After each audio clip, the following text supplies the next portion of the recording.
Before you begin reading, I would like to say that this story is a part of a series. If you haven't read the previous parts, I strongly recommend that you get caught up before reading this post. Now, onto the story. I barely got any sleep following my last update. I had way too much on my mind. As soon as I woke up, I gathered my things and drove out to the house. I felt that Michael was running out of options, and he might be hiding out there. I prayed that he would be there, or at least have been there following our previous encounter. If he had gone there, even for a few minutes, maybe a clue could lead me to where he's run off to.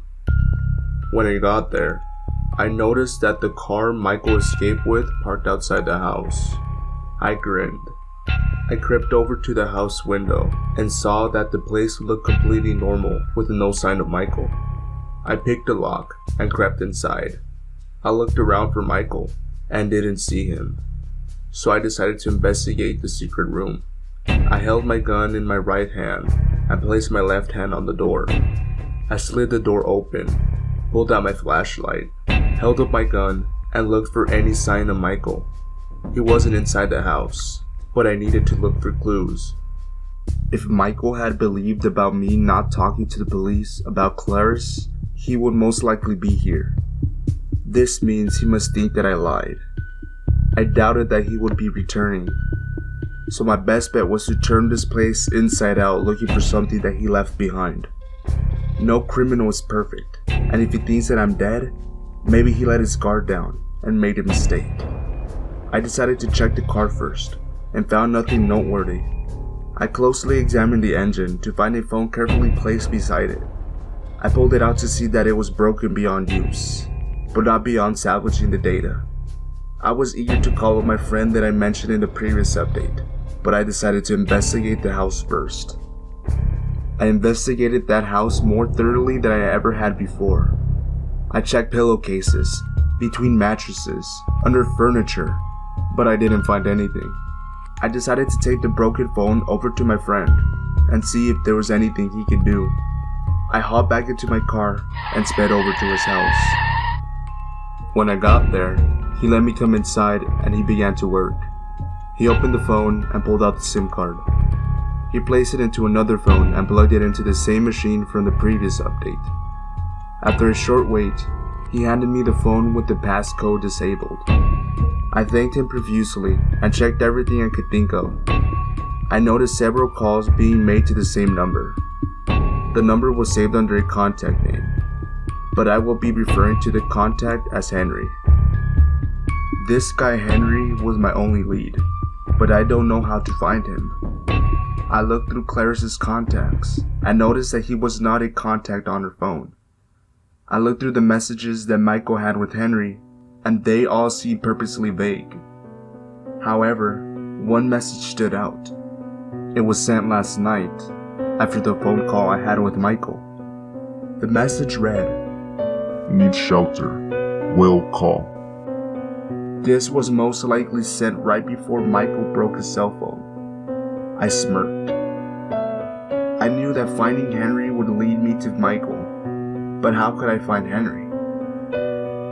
I texted Maria and explained that I need to come by. She was staying at a hotel so that Michael would not know her location. Once I got to Maria's hotel room, I sat down with her and showed her the evidence that I found. I asked her if she knew who Henry was, and if she knew where I could find him. She told me that Henry was a friend of Michael's who used to work with him several years ago.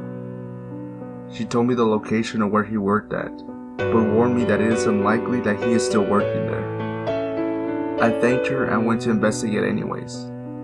It isn't like I had much choice.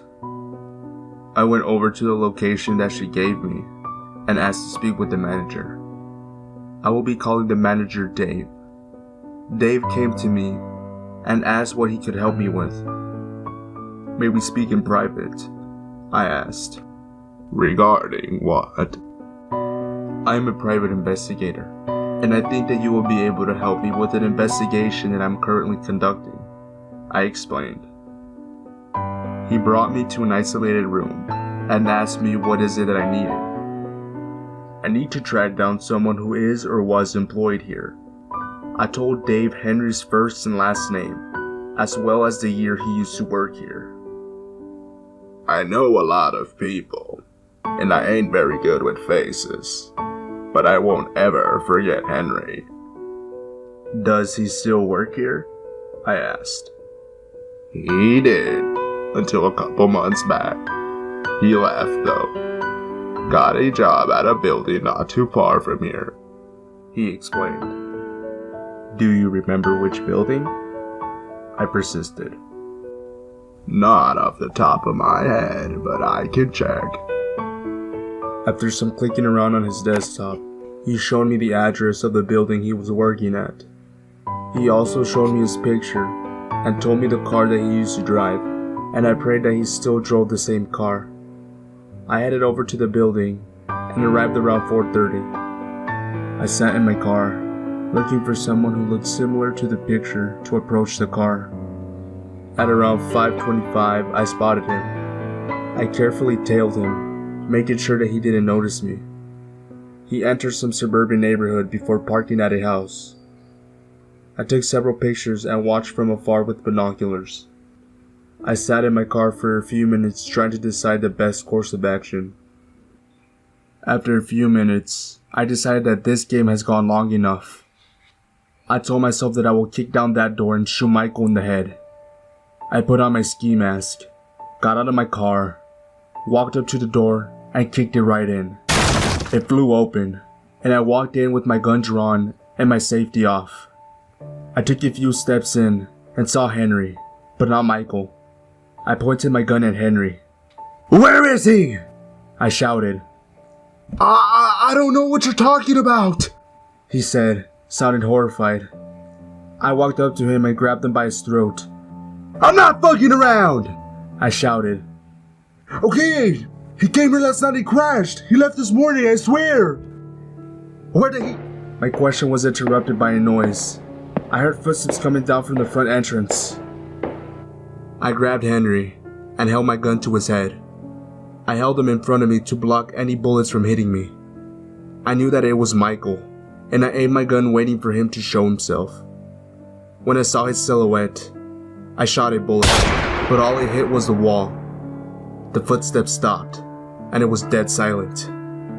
Then, I heard his voice. You're persistent, he said coolly. Show yourself, or Henry dies, I threatened.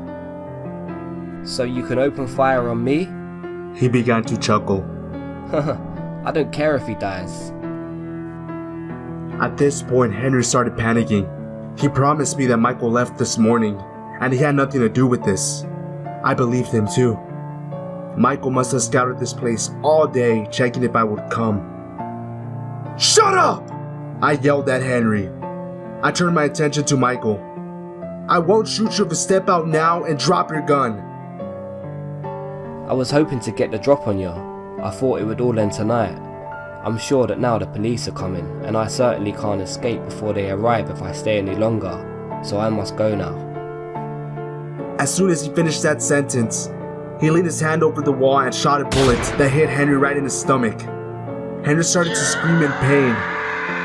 My initial thought was that that bullet was meant for me, but then I realized that he did not want to leave any loose ends hanging around.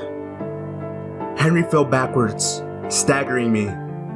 I dropped his body and ran to the window. I looked out the window to see Michael driving away in a car that I hadn't seen before. I shot my gun at his tires, but he was too far away and moving too fast for me to actually hit them. I knew he slipped away once more, so I turned my attention to Henry. Where is he going? I asked. Tell me! Henry just looked at me with his eyes wide open. I couldn't tell if he was too shocked to speak or in too much pain, but we both knew that he was going to die. I searched him, but all he had on him was his cell phone and his keys. I knew there was too much evidence placing me here, so I knew that I couldn't run. I determined that I had less than 10 minutes until the police arrived, so I took off my ski mask and hauled ass to Henry's car. I searched for anything that could possibly be useful. All I found was a notebook, so I ran over to my car, I opened up my car and placed his notebook, keys, and cell phone in my glove compartment, as well as my ski mask. I shut the glove compartment and ran back to the house and waited for the police. While I was waiting, I put my hands over Henry's wound to stop the bleeding. I wasn't actually trying to save him. I knew he was beyond saving, but I needed a story to tell the police. When the police arrived, they questioned me at the scene. I told them that Henry hired me to do a background check on one of his coworkers. I said that I was meeting him in order to discuss my findings, but Michael showed up, kicked down the front door, and tried to shoot me, but missed and hit Henry instead. I shot a bullet back at him, but missed, so he took off. I told him that I went to the window to see him speeding off, and shot trying to hit his tires.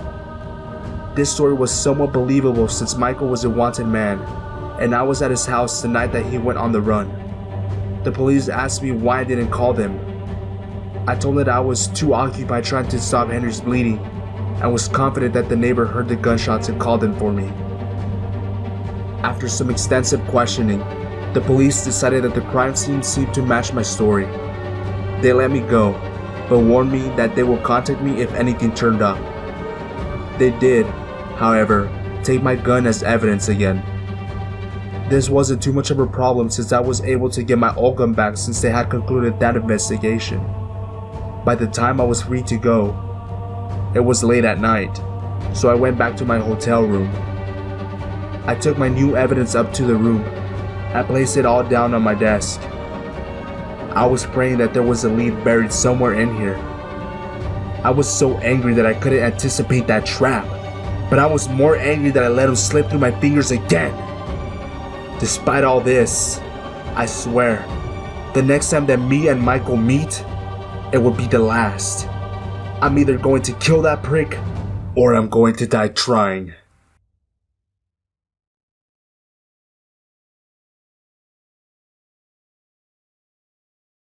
What's up guys, Psychotic Maniac here. Hope you enjoyed the video. If you did, slap a like on it and share it with your friends.